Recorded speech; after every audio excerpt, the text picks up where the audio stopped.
दोनों की लड़ाई घर में रहे तो अच्छा है, बाहर में नहीं लड़ाई हो और बाहर में एक होकर के अनुसूचित जाति के लोगों की भलाई के लिए काम करें तो ज्यादा अच्छा होगा।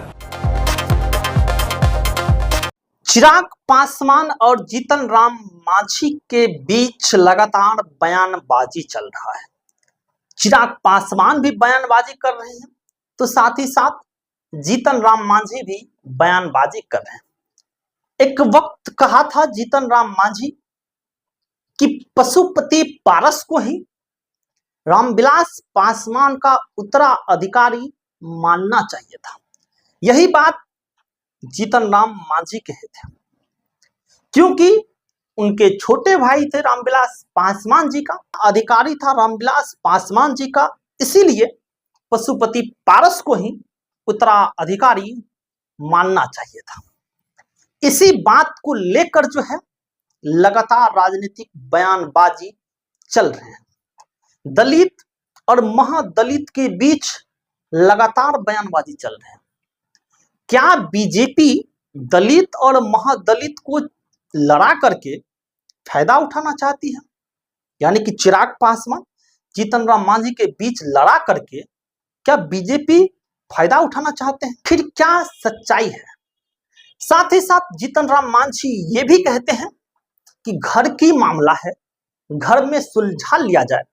चाचा भतीजे की झगड़ा को घर में ही क्यों ना सुलझा लिया जाए, जो झगड़ा बाहर आ रहे हैं। लेकिन वही चिराग पासवान जी के पार्टी का नेता कहते हैं कि भूल गए शायद पशुपति पारस जी कैसे अपने भतीजे को अकेले छोड़ दिए थे। जीतन राम मांझी जी कि कैसे पशुपति पारस चाचा ने अपने भतीजे को घर घुसने नहीं दिया था।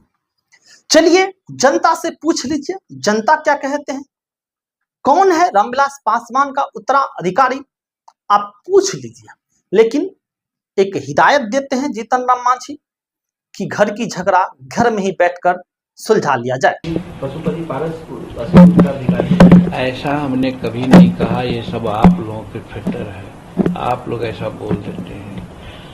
हम गए थे रामविलास पासवान जी के पुण्यतिथि थी, पारस जी ने हमको बुलाया था, पारस जी बीमार भी थे, हम उनके यहाँ गए। आप लोगों ने वहाँ पूछा तो हमने एक गार्जियन की भूमिका में कहा कि दोनों की लड़ाई घर में रहे तो अच्छा है, बाहर में नहीं लड़ाई हो और बाहर में एक होकर के अनुसूचित जाति के लोगों की भलाई के लिए काम करें तो ज्यादा अच्छा होगा, ये मैंने कहा।